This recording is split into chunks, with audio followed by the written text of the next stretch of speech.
afternoon, everybody. Very warm welcome to the Sulgrave seminar for the autumn and fall of 2022. Terrific to have so many people with us on the call today. Our topic today is the special relationship between the United States and the United Kingdom. The special relationship is an idea whose death has often been forecast, sometimes been declared, but which nonetheless continues to have political, military, intelligence and economic significance. And in their talks today, our two distinguished speakers will examine the origin of the special relationship and what it means to the United States and to the United Kingdom in the third decade of this century. So let me introduce our two speakers. They are Dr. Sam Edwards, who is reader in transatlantic history at Manchester Metropolitan University. His book, Allies in Memory, World War II and the Politics of Transatlantic Commemoration, published in 2015, was shortlisted for the Royal Historical Society's Gladstone Prize. Sam is a distinguished colleague, a Fulbright scholar, a fellow of the Royal Historical Society, and, happily, now a trustee of Sulgrave Manor. Our second speaker is Professor Jay Sexton. Jay is director of the Kinder Institute on Constitutional Democracy, and he's also the Richard and Nancy Kinder Professor of Constitutional Democracy and Professor of History at the University of Missouri. Jay has published widely in American history, including on the history of the Americas, the international financing of the Civil War, and on aspects of America's global commerce and trade.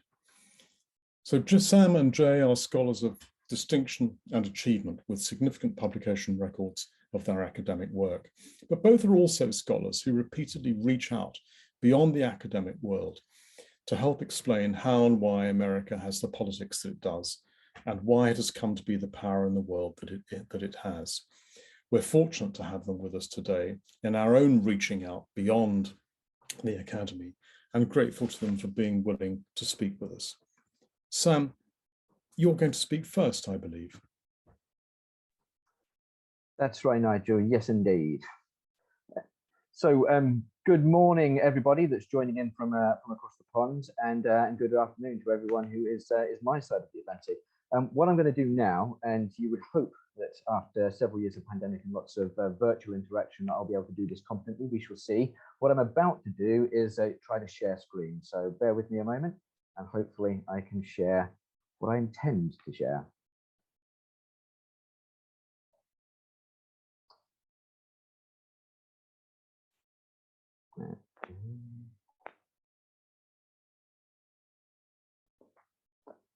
Bear with me one moment. Right. I'm going to try that one again. Sorry, bear with me. Again, as I say, you would hope that I'd be confident at this by now, but clearly I still have some practice.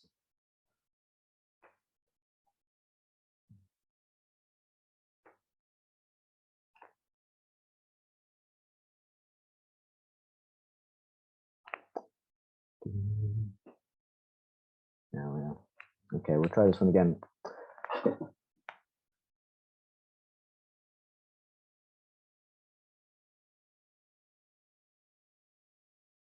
There we are. Finally, I have the screen that I wanted to show you.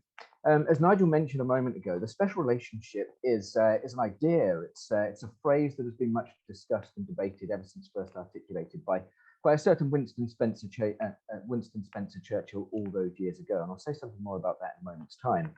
What I'd like to do over the next 15, 20 minutes or so is say something about the origins of the phrase, and also get you thinking about how we might understand the persistence, its longevity within the lexicon of transatlantic political discourse. And in doing so, I want to be a little bit provocative, maybe a little bit playful, get you thinking about the special relationship in a slightly different way. That's my intention. Let us proceed. The idea, the phrase of an Anglo-American special relationship can ultimately be traced back to the 1940s, to the Second World War, and it probably first starts to emerge in diplomatic correspondence involving Churchill in the early 1940s. It's in 1946, though, in Fulton, Missouri, that the idea, that the phrase is pinned down, is articulated, and is given its moment of public and political exposure. And here we have an image of Churchill, and there at the podium, at the College of Westminster in Fulton, Missouri, March of 1946, in which he's sketching out his vision of what the future might be, and also articulating his concerns over some of the challenges of the moment. And amongst this speech that he gives, there are various moments, various phrases, two in particular, which have become much discussed and debated in the years that follow, and that have a degree of attraction, that people are aware of these phrases. One is of an iron curtain, the idea of an iron curtain descending on Europe, splitting east from west, comes from this speech. The other is the idea of a special relationship. And this is Churchill then talking within this speech, quote, "Neither the sure prevention of war nor the continuous rise of world organization will be gained without what I have called the fraternal association of the English-speaking peoples. This means a special relationship between the British Commonwealth and Empire and the United States." There in 1946, as the Second World War is closed and ended, and as Churchill thinks his way forward to what the future might be, he gives us this phrase. And it is a phrase which since then has been much discussed and much debated. Within those discussions and within those debates, one thing catches my attention, especially over the last 10 or 20 years or so, and it's the extent to which there is a persistent refrain which has emerged in political commentary, but also in the discussions of historians about the extent to which this thing which Churchill pins down in 1946 continues to have salience, continues to have traction here in the early 21st century. And for many commentators, it apparently does not. And this is something that Nigel was hinting at a short moment ago. These are just a few of the ways in which the special relationship has been discussed and described in various fora, in various publications over just the last 10 or 20 years or so. And it's just a smattering for suggestion here. From the Wall Street Journal, they're exploring, questioning whether the special relationship is ending, to other calls for it to indeed end. There's one there, an image there that I pulled off the internet of a petition put before the British government in and around the Trump era, and connected to the planned visit of President Trump to the UK, calling for the end of the special relationship. This theme, this refrain, was particularly present in some of the political commentary on Anglo-American relations over the last 10 or 20 years, is not in actual fact particularly new. As early as 1966, one scholar, Max Berloff, had said that there probably wasn't ever a special relationship, and if there was, it was done already in 1966. In 1984, another scholar, Donald Cameron Watt, would say pretty much the same, that there might have been a special relationship, maybe in the years in and around the Second World War, but that it was probably done by the time that JFK was assassinated in the early 60s. So the idea that the special relationship maybe once existed, but has since demised, has been a common refrain in political commentary and also in historiography, that is, in the discussions and debates of historians. And yet at the same time, within this persistent refrain, we almost get a sense that the phrase and the idea still has something of its purchase. For it continues to be the reference point, the thing that people go back to, even if the intention is to declare that it is dead, even if the intention is to write its obituary. And there is perhaps then something paradoxical in that. The common refrain, but suggestive of the extent to which, for all these discussions of its demise, it lingers, it persists, it continues to be there. But there have been a couple of ways in which we might think about this. And there are a couple of ways in which there has been a response to the perceived demise of the special relationship. And this, again, has a trajectory. It's something that scholars and commentators have been doing over the last 10 or 20 years or so, if not longer. Some people have said the special relationship is done, it's ended, it's died. Well, what some people then have done in response is to look for the converse, is to look for, no, look, it is still there, it is still present, it is still vital. Often, these attempts to find evidence, to find the proof of the thing, have circulated in and around moments of crisis and of crises. And here are a few suggestive examples of that. So for all of those commentaries saying the special relationship is done, it's dead, is over, other scholars, other commentators have at various points in time have come along and said, yes, maybe so, But what about what happens in 1962 in the era of the Cuban Missile Crisis, when, for instance, the British ambassador David Ormsby Gore becomes effectively a member of JFK's cabinet as JFK tries to resolve that crisis? Surely here, say some commentators and historians, is evidence the special relationship is real in that context, in that connection.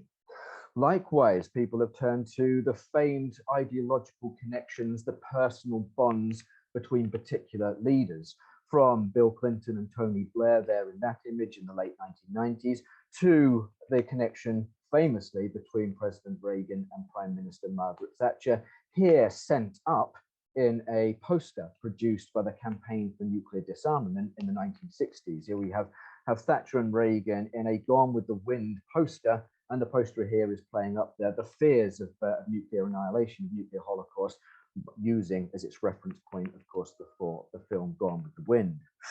And then in the bottom left-hand corner, another image suggestive of maybe the special relationship does still have vitality, does still have purchase, does still have a reality.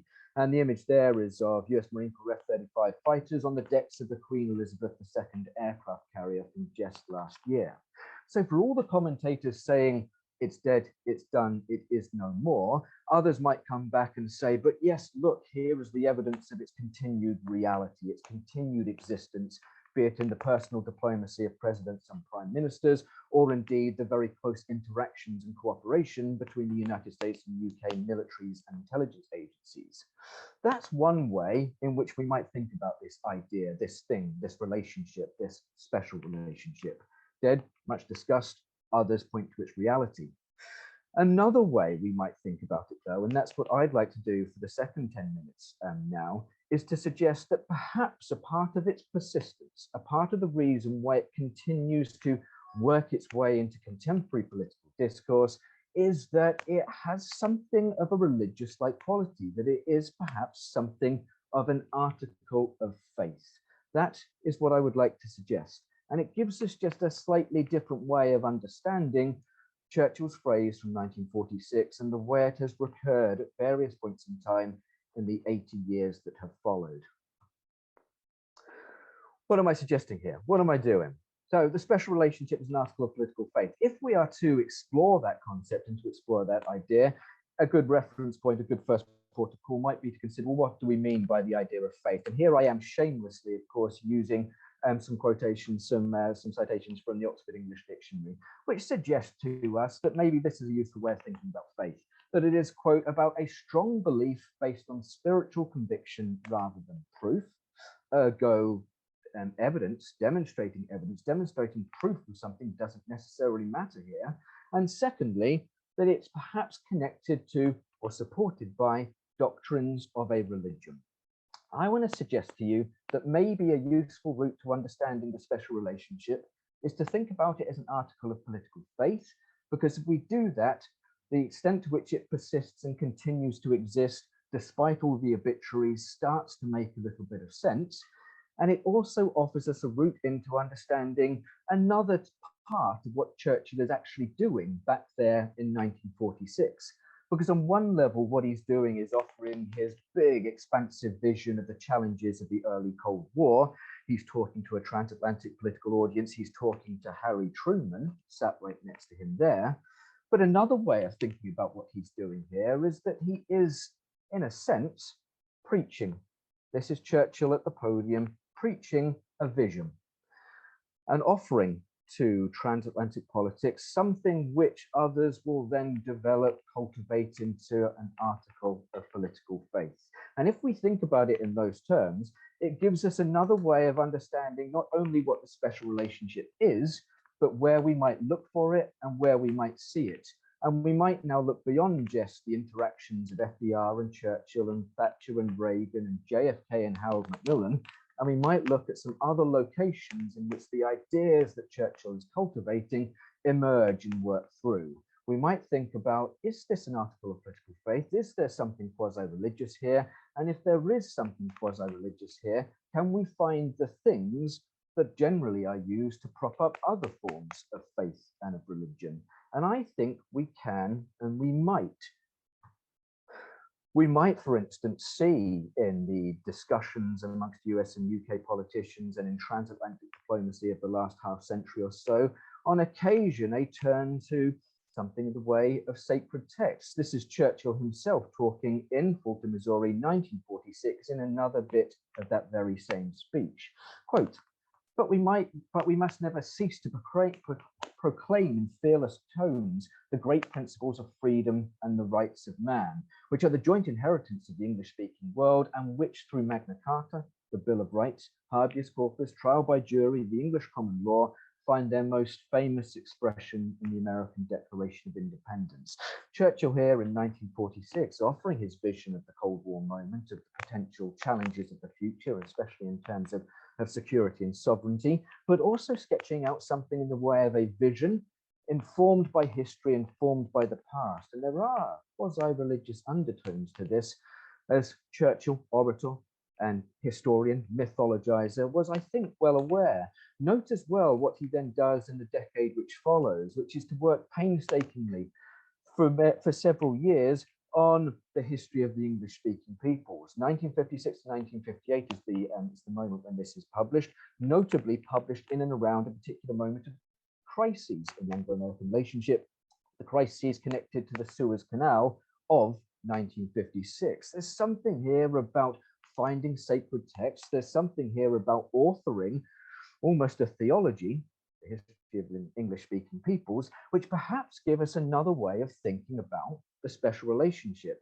Yes, diplomatic discourse, but perhaps also article of political faith here tied to sacred texts. And if we can find sacred texts, perhaps we can also find shrines, that is, locations on the landscape itself, and all of these in the United Kingdom, in which the ideas which Churchill first articulated in 1946 have been revisited, have been cast into stone and statuary, and these are fora, places, locations in which the rituals binding the Anglo-American connection over the last half century or so are revisited at various points in time, and often on an annual basis.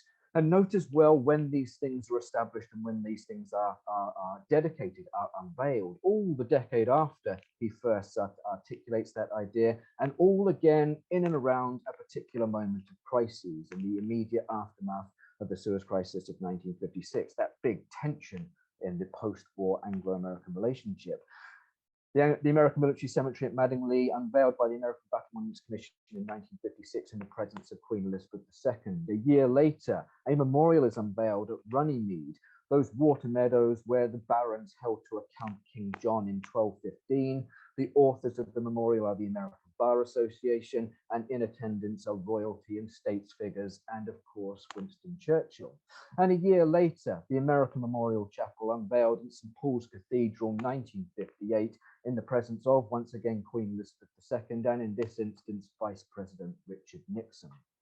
The special relationship, articulated by Churchill in 46, written with reference to sacred texts, and also encoded, placed within particular landscapes, particular features on the British landscape, places and locale in which the ideas can be revisited and re-celebrated and ritualized.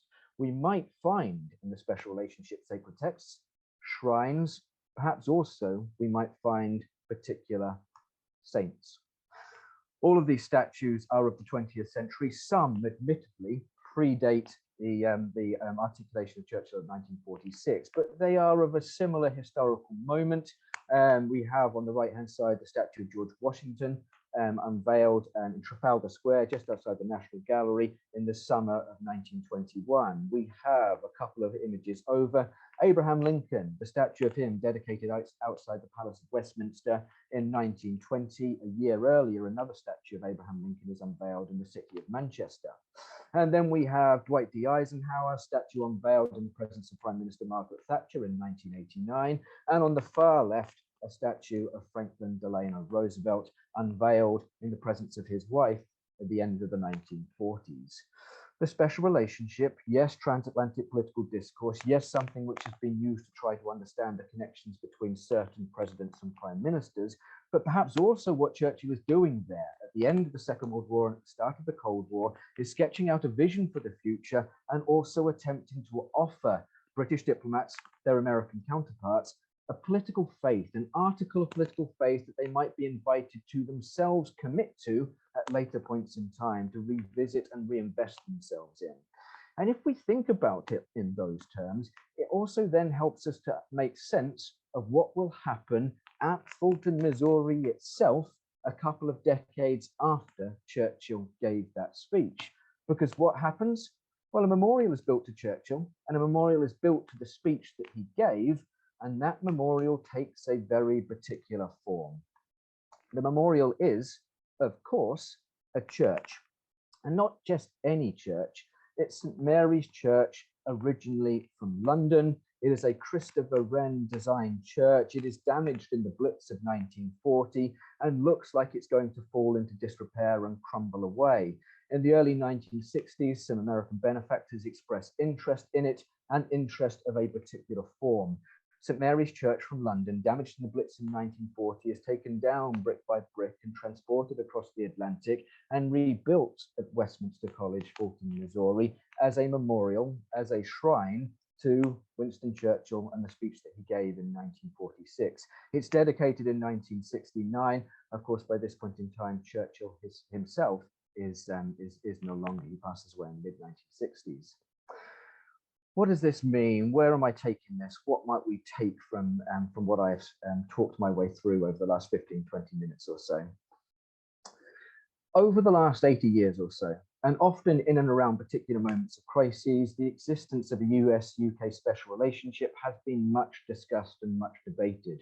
At various points in time, scholars, political commentators, journalists, politicians, diplomats have declared that maybe it once existed, but it's probably gone and done and dusted and dead.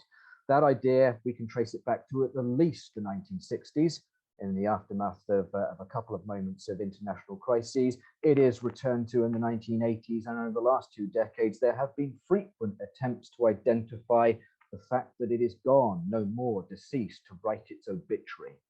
And yet it lingers, it remains. There is still a persistent turn to that very phraseology anytime a president visits the UK and anytime a prime minister visits the United States. How might we understand that? Well, one way might be to say, because there is evidence of its reality, that there is close connection between the United States and United Kingdom militaries, that there are moments of crises which have brought the connection together again. And that has validity, absolutely. But another way to think of the persistence of the idea is to suggest that what Churchill is doing in 1946 is not just offering a vision for the future, but also sketching out something of an article of political faith, something that he wants those that follow to invest their time and energy in. And if that's what this is, then the question of evidence, of proof, becomes by the by. It's there, it exists, it is something to be believed in, and perhaps that's part of its continuing, persisting, lingering power. Thank you very much, everybody. That is all I wish to say. Now I'll stop sharing. Sam, thank you very much indeed. I thought it was just terrific, really quite brilliant. I hadn't thought of it in that way before. It seems it's fresh and imaginative, and it makes a great deal of sense. Thank you. I wonder if I might invite those friends watching you and hearing you, if they would be kind enough to post questions that they might have in the Q&A box. They'll find the Q&A box, 3 boxes from the right at the bottom of their Zoom screens. Post any questions you have for Sam in that Q&A box, please, and I'll pick them up when Jay has finished speaking. And whilst you're posting your questions to Sam now, if you would kindly do that, I'll just ask Sam one question before turning to Jay to ask him to talk, if he would be kind enough to talk to us. Sam, I'm wondering, let's just accept, for the sake of argument, your very interesting frame of reference about faith, which does, to me, make a great deal of sense. And let's accept also that since it's faith, it requires no evidence or proof. But I take it that it can't be entirely disconnected from reality. And the question in my mind, and it might well be in the minds of a number of colleagues and friends who have been listening to you, is whether is whether the relationship, founded as you argue it is, at least substantially upon faith, can survive continuing British and perhaps accelerating British economic, diplomatic, political, and commercial decline. I thought I'd muted myself there, so but I haven't. Yeah, this is the biggie. This is the reason why it is such a point of discussion, debate right here, right now, in the aftermath of the 2016 Brexit referendum and all that has followed. Can it survive this? It survived various moments of crises, we might suggest, over the last half century or so. Can it survive this? I think the economics of the transatlantic connection are clearly fundamental to its viability. At the same time, what intrigues me about the recent discussions is that, for me, what's almost emerging is that whilst the economics clearly matter, I also get a sense of a political class in some quarters that themselves no longer believe, that themselves are, I hesitate to use the phrase, uneducated in the faith, but don't bring to the business of transatlantic diplomacy the same kind of understandings, the same commitment to certain values and ideals, certain ways of thinking about the recent past and the deep past. And as a result, it's difficult for me at the moment to pick apart exactly the extent to which the problem is the economics and the extent to which the problem is a diplomatic class, a political class, which maybe just are non-believers now. And one of the things that strikes me, and this is why this is in my head, is that some of the commentary around, for instance, the era, a relatively short era, admittedly, of Prime Minister Liz Truss, was that there was this suggestion that we were going to backpedal the phraseology, the idea of a special relationship, because, quote, she found it to be demeaning, I think, was the language. And there's just something fascinating in that, because if that's the takeaway, then it suggests that the faith is foundering. Yeah. Sam, thank you very much indeed. That answer itself, I think, gives us quite a lot to discuss a little later. But I'm going to turn, if I may now, to Jay Sexton, who joins us, as I explained earlier, from Missouri, the state in which Churchill gave that remarkable speech in 1946. Jay, the floor is yours. Thank you for being here. Thanks, Nigel. Yeah, I'm within a stone's throw, baseball throwing distance from that very English church. So that was interesting to hear that. I really like that paper that Sam just gave. I mean, a couple quick reactions to it is, first, completely agree that both as it existed and as it should exist, the special relationship mustn't ever just be presidents and prime ministers and Boeing executives and intelligence officers and washed up colonels and so forth. And if that's the case, then I think we're in trouble. And that may well be the case today. And I wanted to give a little story about my class yesterday. I gave a class, undergraduates here, 100 students at the University of Missouri. And I want to be clear that these are smart kids. So this is not a story about their ignorance. This is a story about the state of the special relationship in the 21st century. I'm giving my lecture. Yesterday's lecture was what I call the origins of the special relationship. It's on the second half of the 19th century, the period after the crisis of the US Civil War, which I see as a really important moment in which at least elites on both sides of the Atlantic come to understand the mutual benefit that would flow from a closer connection. Before I gave the lecture, I asked how many of the students, and let's just say to round it off that there's 100 students in the audience, I asked them how many of them knew what the special relationship was. I think I had 6 hands go up, but of those 6 hands, I think 2 of them said that the special relationship was between the US and Israel, which of course is correct in one way, but was not the answer that I was searching for. So that's the state of play we're at now. So if Sam's right, and I suspect he is, that the connection can be understood as a kind of matter of faith, almost in religious terms, if that's the case, you know, the pews are empty, or they're sparsely populated. And I want to circle back to today at the very end of my comments here and say a little bit about what that might mean, and what it might mean for institutions like Sulgrave Manor, or like the Churchill Museum down the road in Fulton, Missouri. What does it mean? What might they do? What should they do in this context? So I'm going to end, I call this a weenie ending, or that's what we say in America. It's a weenie ending. So rather than like a authoritative professorial, this is the conclusion, I'm going to end with a kind of question, and would love to have your thoughts, the audience's thoughts on that. But first, what I'm going to do, what I'm going to talk about is, you know, I guess maybe it's the structural backstory to what Sam was talking about. I want to consider, why is it that this special relationship emerges, at least in its modern form, in the mid-20th century? What is it that produces this? Because as we know, some of the things that Churchill would have written about, you know, in the 1950s in his multi-volume studies, you know, those things had always been around. I mean, everyone had always spoken the English language. There's this long run of official state documents from, you know, Magna Carta right up to the Declaration of Independence and so forth. You know, those things had always been there, but there hadn't been a special relationship. And I think that Sam's right, that part of the answer is that people at the time begin to piece these things together and create this mythology, this quasi-religious political formation. But I think that there's other underlying things that are really important, that are specific to the mid-20th century, and don't really exist today, which might account for the state of play in the 21st century. So that's what I'm going to do.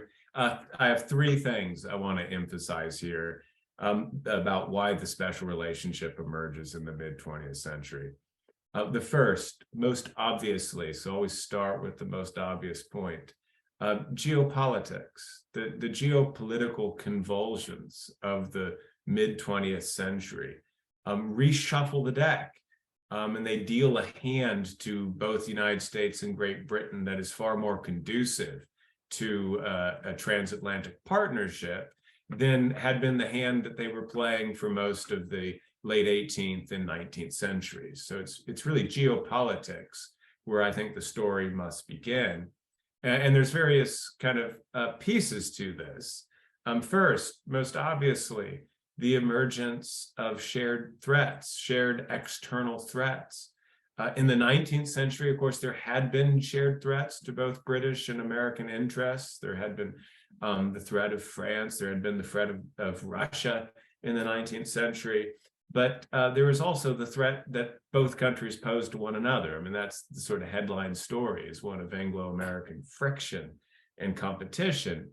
That's obviously no longer the case in the days of the Second World War and into the Cold War. The shared threat of totalitarianism binds together the alliance. It creates the backstory for why there is the logic, the geopolitical logic, most obviously, for why there should be a binding, enduring partnership. That's first point. Second point, second geopolitical change is that the crises of the mid-20th century, and I mean, I guess I would loosely include the First World War here as well as the Second and the early Cold War, the crises of the mid-20th century reconfigure the geopolitical context in such a way that the United States acquires a preponderance of power. The United States is no longer an equal to the British, as it kind of had been, I think, from the days of the Civil War into the early 20th century. No longer, obviously, a junior partner as it had been before that, but is now clearly the dominant player. And this is important because it marginalizes that Anglo-American competition that had so long been the headline story. It doesn't end it by any stretch as all. I mean, Sam was talking about the Suez Crisis. We think about all the different ways in which within the context of the special relationship, there's ongoing competition and rivalry. But it's clear that the parameters have been set, that the United States is the dominant partner. And I think that's really important for the marginalization of rivalry. The third thing I would say is that there's a turn in the United States toward internationalism and toward alliances. The special relationship in many ways might be seen as the gateway to American internationalism in the mid-20th century. It's through Britain and through the former British Empire, the crumbling British Empire, that the United States really enters into the wider world in institutionalized, systematic ways. It's through the British alliance that the United States acquires new forms of alliance structures like NATO. It's the Atlantic Charter. It's one of those founding documents of American internationalism. So I think that the British special relationship is the prerequisite, not only for a bilateral association, but for a broader internationalist turn in American foreign policy. And then the fourth thing on geopolitics, I would say, is that, because of the Cold War, America now is engaging with the politics of Eurasia in a way that it had always wanted to avoid in the first 150 years or so of its existence. And here in the great game of the Cold War, of the attempt to contain communism and the spread of the Soviet Union, America relies on its two mighty island allies, Britain, obviously in the Atlantic, and then later in the Pacific, Japan. I always ask my students, them, why did America win the Cold War? Which in some ways is itself a misleading question, because America isn't ever alone in the Cold War, which is my answer. But the students always say something about, Reagan was better than Gorbachev, or they say blue jeans was better than whatever the Soviets were hawking in terms of clothing and rock and roll and Coca-Cola. All those answers are right.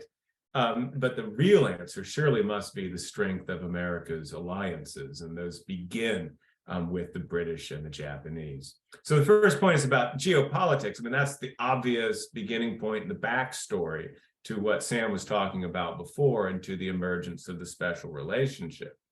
But it's not the only show in town. The second thing that I think is so important is that the special relationship takes root in an era of democratic sensibility, and this alliance shares wide popular legitimacy, especially on the American side of the Atlantic. And I think that makes it look very unusual in the broad sweep of American history. But I think one could also argue on the British side, as we were just hearing. We can see this, for instance, the obvious contrast in how the United States presents itself in the First World War and in the Second World War. In the First World War, there's a real reluctance to present America as part of the Allied, the alliance of the British and the French. So the Americans call themselves an associate power rather than an allied power. Very different story, of course, by the time you get to the Second World War. The United States is now part of the formal alliance, is signing documents like the Atlantic Charter, entering into binding agreements, and doing so with the support of the American people. Another thing we might highlight here, I think one of the most important texts or moments, episodes in the emergence of the special relationship in the mid-20th century are the radio reports on CBS by Ed Murrow, who reports from London on the London Blitz in 1940. This is just significant in understanding how Americans in remote places like the middle of Missouri, where I'm sitting at today, how they come to identify with the British people, how they come to change their view of the British from a kind of land of throwback aristocratic snobbery and monarchy to thinking about the British struggle against the Nazis in a very different way, to think about them in terms of an aspiring democratic people from the ground up, fighting for their national existence. And Murrow's reports bring the Second World War and bring the British struggle into the living rooms and sitting rooms of everyday Americans in a way that the closest analog I can give is the the fireside chats of FDR in the days of the New Deal. I mean, you want to understand why in this period of time, Americans begin to embrace bigger government and the New Deal and organized labor and all those epochal changes of the 1930s and 40s. I mean, a big part of the answer is because they're experiencing it through the new media of radio. And I think the same argument can be made for the emergence of the special relationship. We mustn't forget, of course, another important factor here, another important development would be the experience of millions of American GIs and servicemen, their experiences abroad. You'll probably know that in the late 1930s, the American Army was like 20th in the world. There was 300,000 soldiers or thereabouts.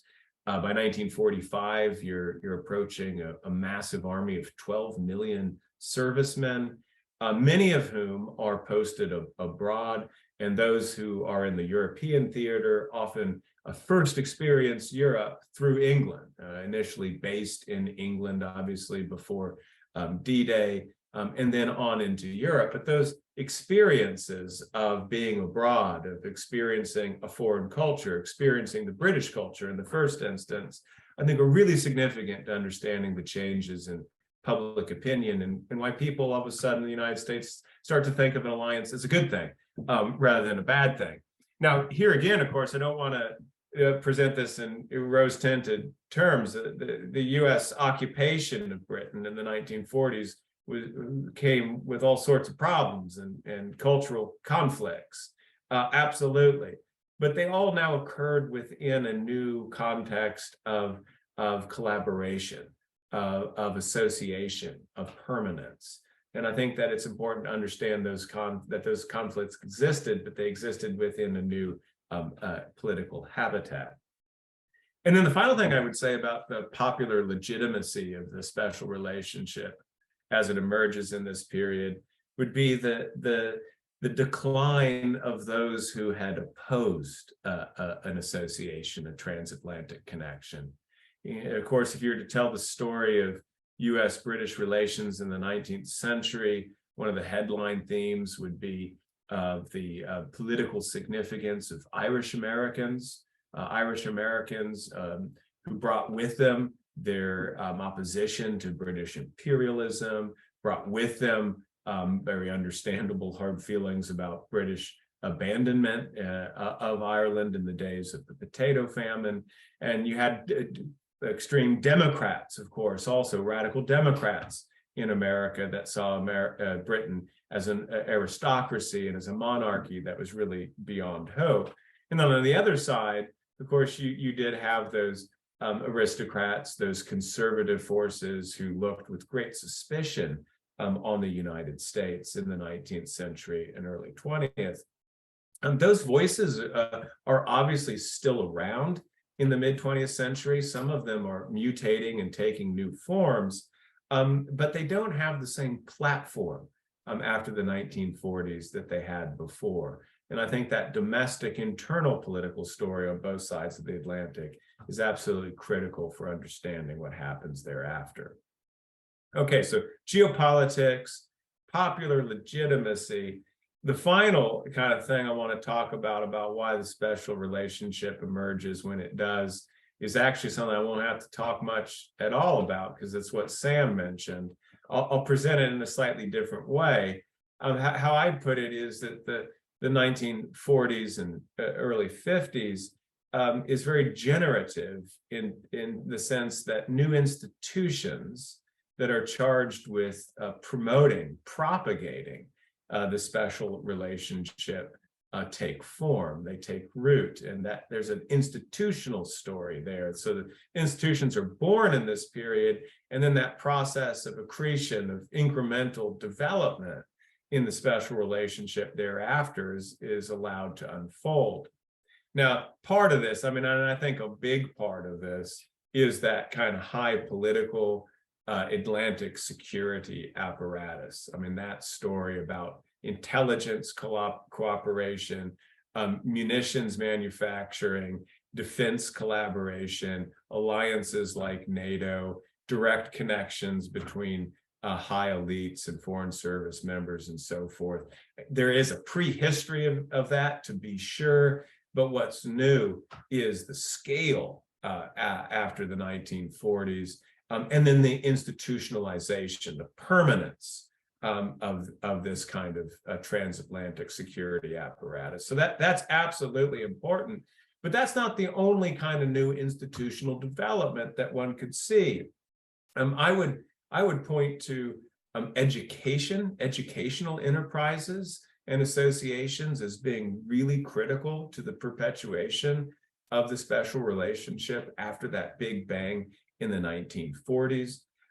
We could talk about things like scholarship programs, the Marshall Scholarship in Britain, the Fulbright Scholarship in the United States, which brings Americans overseas and brings foreign scholars to the United States, student exchanges. We could talk also about the curriculum, that very idea of how history is structured.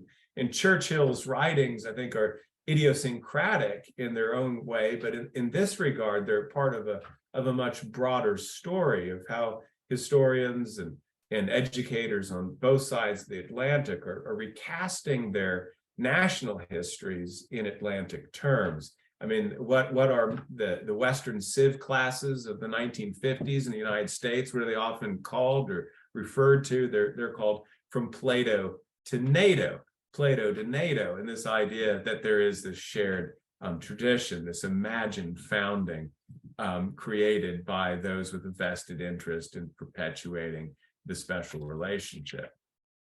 Okay, so enough about the mid-20th century. What about today? And I guess I've got just a basic, obvious point, and it would be to say that the underlying structures that made that special relationship emerge when it did look really different today. They've shifted in ways that are less conducive to the perpetuation of the special relationship. This might be, in other words, why only a handful of those 100 students in my classroom yesterday even know what the special relationship is.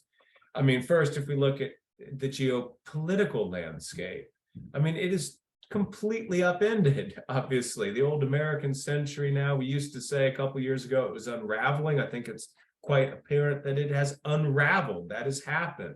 The geopolitical deck has been reshuffled. I'm not sure it's been redealt.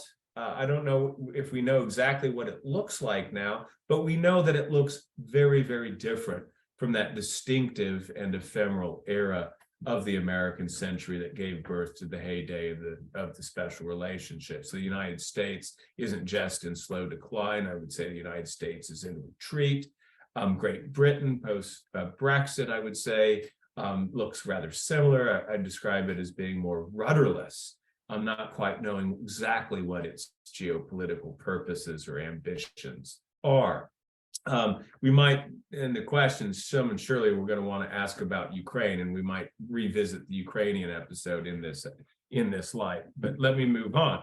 Second thing, the popular legitimacy that underlie the special relationship, particularly on this side of the Atlantic, I mean, that's just no longer the case. Alliance systems do not have the international legitimacy that they once did. In fact, there's great hostility to them.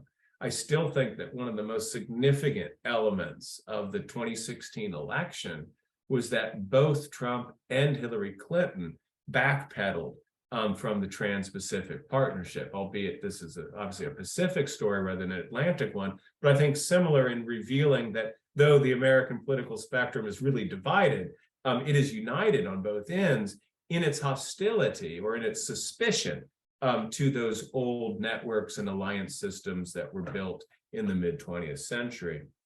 And then finally, last point, those old institutions that were born in the crisis of the mid-20th century, which then helped to perpetuate that article of faith that Sam was talking about. Well, those old institutions, they're clinging on, I would say. They're clinging on, but they don't quite yet have a purpose or an objective. They haven't quite recast their faith, their scripture to address this new context, this new world.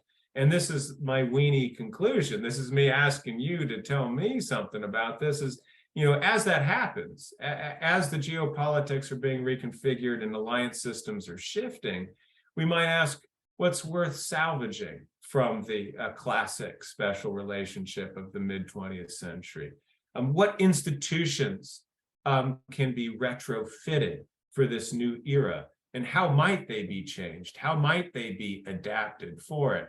And that's a big question. There's also like a question very specific for institutions like Sulgrave Manor, or down the road like the American Churchill Museum in the middle of Missouri. What's their purpose? How do they get people to come in to the museum? How do they get people to understand what the special relationship once was and what it might be moving forward? So those are the questions I'd like to hear your thoughts on, but thank you very much for listening to me ramble here on a Wednesday afternoon.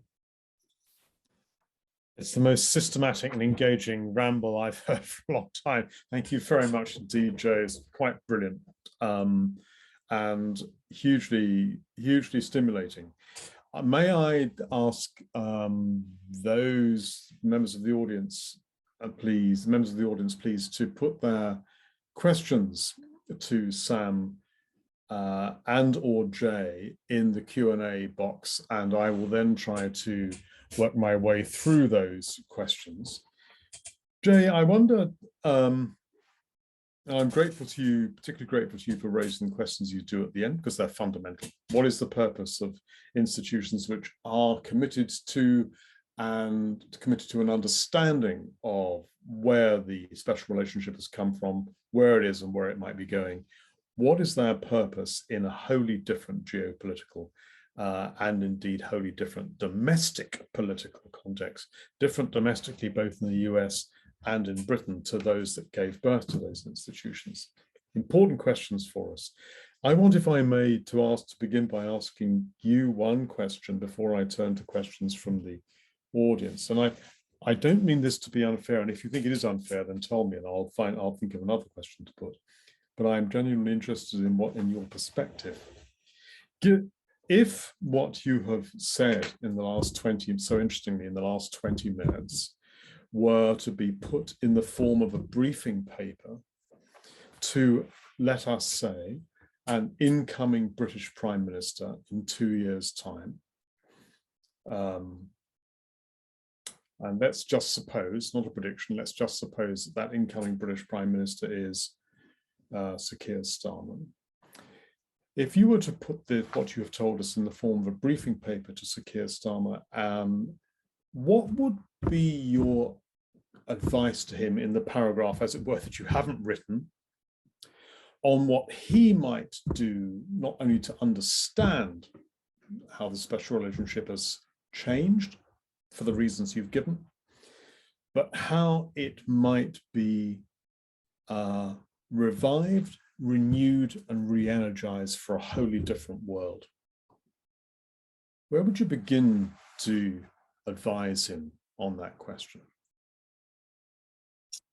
Well, that is a tough question. Holy smokes! But I guess what I would say to him, and I guess I would say the same thing to an incoming American president, is that the special relationship is in one sense a bilateral thing, but really it works best, and the interests of both nations are best advanced historically when it's the linchpin of a wider program of internationalism. Obviously, you're not going to revisit Brexit in the UK, or that's what I infer. And obviously, the old the internationalism here on this side, it can't really be revived in the old form, but it can be reimagined, and it must be reimagined, as we well know from the threats that we face today. So I guess I would say the special relationship is the starting point for reimagining how a liberal world order might be reconstructed or adapted, transformed for this new context. So I would put the stakes as being higher than just the US and the UK as a matter of religious faith. I'd say that it's important because it's the means to a wider, broader end. And what that end is, I suppose, is a different, updated form of a kind of rules-based, open international order in which people and ideas and money and goods can flow, obviously in ways that are maybe more regulated than they had been at the heyday of neoliberalism, but in a way that we know works internationally in maintaining peace and lifting people out of poverty and so forth. So I guess I would present the stakes in a global sense rather than in a bilateral one. It's fascinating. So I wonder if I can take that answer then and ask you both, and I promise I will pivot to questions which members of the audience have put, which I have listed in front of me. If I can ask you both, in the light of Jay's answer and the light of what you both had to say, whether and to what extent the experience of Allied cohesion and thus far remarkable resilience in support of an even more resilient and remarkable Ukrainian effort to resist an imperial invader in the form of Russia, to what extent that experience with Ukraine over the last 9 to 10 months gives cause for some optimism about the possibilities that you've just sketched out, Jay, and then I'll ask Sam for his observations. Yeah, I think that that's been one of the few good things to come out of the tragedy. And obviously that old Atlantic security apparatus now has a purpose, a very clear purpose. I would say that the key development, though, when you look at it a little bit closer, is that, yeah, the British and the Americans are key to this, but I would say that the pivotal actor are the Germans. So we see in this episode a shift, a geopolitical shift in the nature of the Atlantic system itself. And of course, the emergence, the reemergence of German power is something that in one sense really must be welcomed and facilitated and encouraged, not least because even good case scenario, Ukraine wins this war or something approaches winning the war. So best case scenario, Ukrainian army is like going to be the third or fourth largest army in Europe, and it's awash with weapons. And as much as Zelensky's been a kind of Churchill of our time, we don't really know what kind of stability will be in a post-war Ukraine. I mean, these are serious questions to ask, and Germany's got to be a key player. So I guess my answer to your question is, it's breathed new life into the special relationship in the Atlantic Alliance more generally, but it's also shown how different it's going to look in the 21st century. And that question of German power, and then obviously when you look at the Pacific, Japanese power, same kind of dynamic or similar dynamic. That hand that's being dealt looks really, really different, and we're going to have to adapt to that, and we're going to have to lean into that moving forward. Thanks, Jay. Let me put that question to Sam. Sam, your reflections on that. I think I'd very much echo Jay there, that if one thing's come through in and around the conflict in the Ukraine is the extent to which it does seem to have, to a degree, re-energized, revitalized Western collaboration, cooperation, and within that, the US-UK connection. And that's kind of, as Jay says, both new in the sense that it's a response to the geopolitical challenges of the moment, but there's also something of the old in there as well. And that's why sort of knowing what Churchill says back in '46 is so useful, because as I mentioned, it's the speech which gives us the special relationship and the Iron Curtain, and so the extent to which the US-UK connection is being, to a degree, kind of re-energized right now in another crisis in Europe and another East-West tension. Maybe there's something which almost kind of makes sense there. Thanks very much, Sam. Okay, let me turn, if I may, now to questions from the audience. And a number of three, I think, attendees have asked questions about which bear upon the question of faith. So here is one from someone who doesn't identify her or himself, but writes, the most recent census indicates that fewer than half of the population of England and Wales identify as Christian, and that those identifying as white has declined 4% since the previous census. I think that's actually 4 percentage points, but still. Please comment on what, if anything, those statistics might imply for the special relationship going forward. So that's that de-Christianization of the UK and its implications. We have a question from Carol Suter, my successor as chair of the trust from January, and Carol says, thank you, Sam. What are the implications of your argument for the future of a special relationship if based upon faith in an increasingly secular world, as per the current UK census debate? That's getting a lot of attention, as we can see. And we have a question from Anastasia Goncharova, who asks, does the faith need to be renewed, further built, bearing in mind current contexts? And if so, how might that be done? What would be the next best steps? Sam, would you like to respond to those? And then I'll turn to Jay. Sure. Yeah. I'd clocked that that recent survey on the secularization of the UK and the extent to which the percentage of people identifying as Christian is declining. And in the context of what I said there, that does suggest that there are implications here. And as Jay was talking, which was a fantastic talk there, fantastic lecture, it really got me thinking about, you know, how might we put these two things together? There is clearly a set of context specific to the 1940s, which help us to understand where the special relationship comes from. And then I've suggested, and there's an article of faith quality to it, and maybe that helps us to understand why it persists and why it's got this longevity.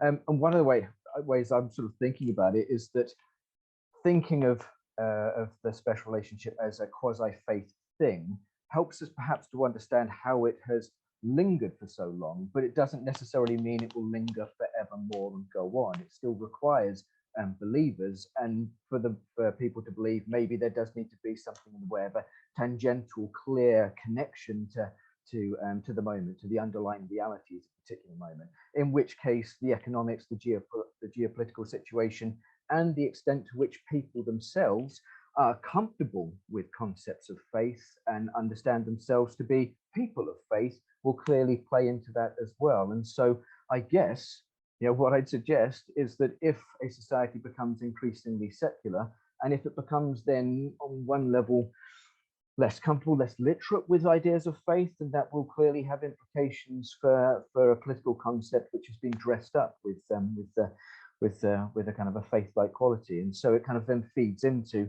you know, why might it be fading at this particular point? The geopolitics are different, but maybe it's also about domestic societies, about people, about how our ways of understanding and perceiving the world have likewise shifted.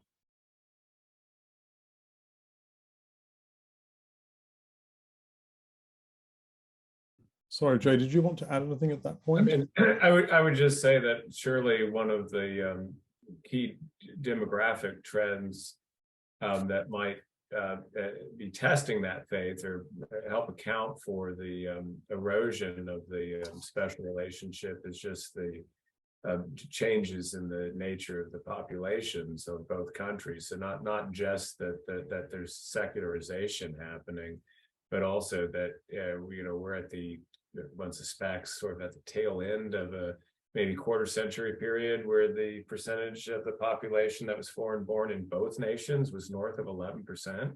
That's obviously never happened in both nations at the same time. It's happened in the United States before.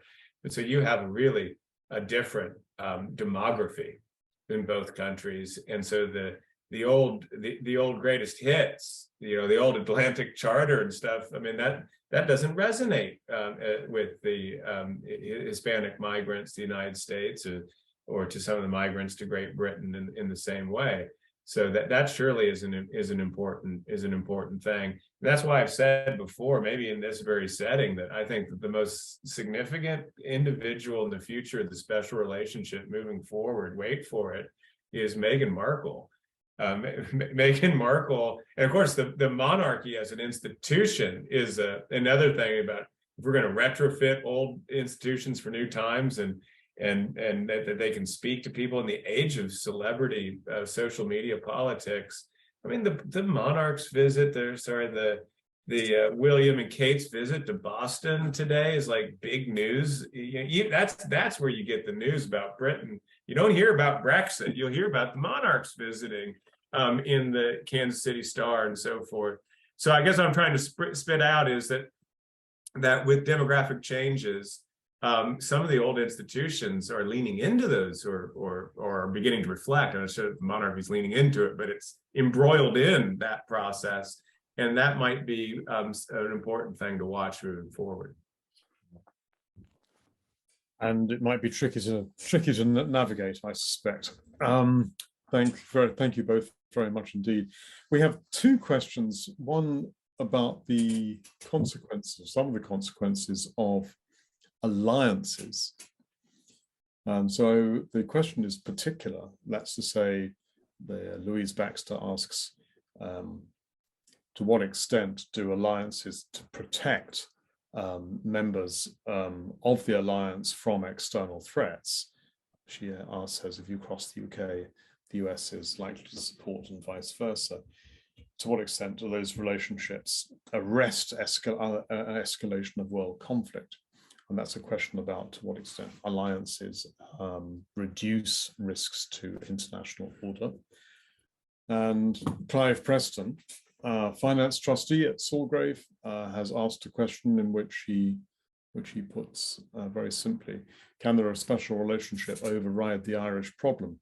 And in a sense, that is a particular take on the broader question of alliances and the provision of security to their members from external threats. This is the Irish problem, is a rather particular instance of a political irritant in the relationship between the UK and the US, as it is between the UK and the EU, and as it is between the UK and Northern Ireland, and as it is between the UK and the Republic, and as it is between Northern Ireland and the Republic. So it's an irritant on every level.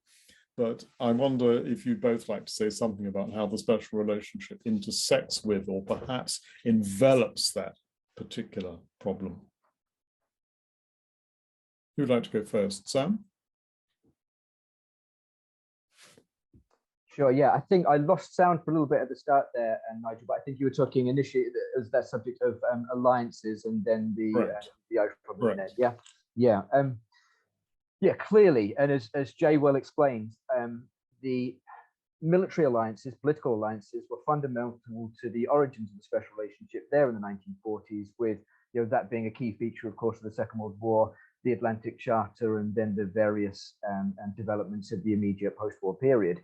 And so it suggests then that for the special relationship to have continued viability, to have continued vitality, it does need to be bound up within a broader commitment to the very idea of building and maintaining alliances. And I guess this is where we come back to a degree to the subject we were just talking a moment ago about challenges in the here and now, and the situation in Europe and what's been happening in the Ukraine, the conflict therein, and the extent to which the continued significance of NATO as entity to Western European sovereignty and security, and beyond Western Europe as well, has been reasserted, redemonstrated, and that within that, then the US-UK connection, the extent to which both nations have spent a significant portion of time and energy and money on bolstering Ukrainian forces, on supplies and weapons, all that sort of thing, suggests that there is this web of connections here that need to be maintained. The special relationship itself is to have kind of continued purpose. Yeah. Thanks, Sam. Jay? I'll sidestep the Irish question because, hell, I don't know the answer to that one. I mean, other than to say that's a great question, and to say that alliance systems and structures are only as strong as like the constitutive units, and when those units are breaking down, then the alliances aren't maybe always the answer to it, although I think the United States always has and can play a constructive role there. I would just say the first question about the alliances, and do they deter? Do they work? I mean, well, yes and no. I mean, if we think historically, yes, NATO, that was just that was a winning ticket in the days of the Cold War. But since, I mean, the headline, what's the headline of the NATO expansion and then the Russian aggression? I mean, the headline there is just the mixed messages that we were sending to Moscow. That on the one hand, very provocative expansion. Now you could say totally justifiable expansion of NATO if you're in favor of constitutional democracy and so forth, but a provocative action nonetheless. At the same time, not at the same time looking the other way and turning a blind eye to acts of Russian aggression that predated the current crisis, both in Ukraine but elsewhere, and in Georgia and Syria and so forth. So I suppose that was symptomatic of the Atlantic Alliance not really knowing what its purpose was, not having the clear strategy post-Cold War, and that the Ukraine crisis, I mean, isn't directly caused by that, but that's a key factor in the equation which led to where we're at. So whatever emerges out the other end of the current catastrophe in Ukraine, I would hope that one of the headlines is a much clearer strategic vision and purpose for NATO in this post-Cold War, post-now Ukraine war world. Thank you very much, Jay. I'll just make perhaps one comment on that, which is to say that, well, two comments. Firstly, to say that clear-sighted strategic thinking has become rather less common in major Western countries over the last 20 years than it was, at least in the first 25 years after the end of the Second World War, it seems to me. And your point about NATO expansion is well taken, but it is striking that Russia has not invaded, not set so much as a toenail, not so much as a boot cap on the territory of any NATO member. It's only non-NATO states that have found their territory invaded, and I think Ukraine plainly has drawn certain conclusions from that. So remarkably and very rapidly did the Finns and the Swedes, who will now be absorbed into NATO without difficulty, thereby compounding Russia's problem rather than undermining it. But thank you very much indeed. That's hugely helpful. I'm going to finish with two questions, if I may, and I'm going to direct the first one to you, Jay, and then I'm going to finish, if I may, with one to Sam. So, Jay, you have mentioned Brexit. Brexit has clearly changed the context within which these questions are considered. I wondered what your evaluation is, as Susan Mackay, questioner, wonders, what your evaluation is of the effect of Brexit on the special relationship and upon US-UK relations more generally, perhaps in the short run and in the longer run. Yeah, I think that answer is to say that the jury's probably still out a little bit on that, about what it actually looks like. I think that the direction of travel from when the referendum was first being debated back in 2015 and 16, you remember Obama said that if Brexit happens, that Britain will go to the back of the queue when it comes to, I guess he was talking about commercial agreements in that sense, but one could imagine he was thinking about geopolitical significance to the United States. And I think you could follow that. You could make a case that that's kind of unfolded, but I don't think it's unfolded as much as was feared at the time or was predicted at the time. I think that British power, British interests are still vital to the United States in economic terms, but also in military strategic ones. And obviously the Ukraine context has made that clear. There could be a case to be made that elsewhere, other former realms of the British Empire remain really significant to the United States strategically. So I think that there's a core still there. The problem is the sort of gateway to Europe that Britain, played and always was what American strategic thinkers wanted it to play, and Britain wanted to play it in some regards. That's been greatly reduced, and as European affairs become more and more significant and rise up that priority list, despite American statesmen not wanting that to happen. I mean, nobody wants a European turmoil to be on the top of the U.S. agenda or anywhere near it, but that's happening. And as that happens, I think that the United States is hopefully going to be more involved and more engaged with that in a productive way. And it'll probably be in a way that marginalizes Great Britain. And I already mentioned Germany. But I just think that that's going to be the U.S.-German relationship, and we should do a seminar on that. That's going to be absolutely critical for the coming decades in this new order. And what is the role of Great Britain there? What place at the table does Britain have in those discussions? I don't know the answer to that, but I think it's obvious that Brexit makes the British role, or marginalizes the British role in those discussions. Alas, I'm sure that's exactly correct. Thank you, Jay. We have one substantive question which has been asked some little while ago from Anastasia Goncharova about the possibilities of renewing or rebuilding faith. Sam, is it possible to rebuild faith? Or I'm not sure whether initiatives by politicians in respect of faith rebuilding are really possible, but perhaps you take a different view. That's a nice, easy one then to finish. Is it possible to rebuild and restore faith? Generally, who knows? I don't know. I mean, the context of what we're talking about today and this afternoon, is it possible to restore and rebuild faith in this thing, the special relationship? Yes, I think it is.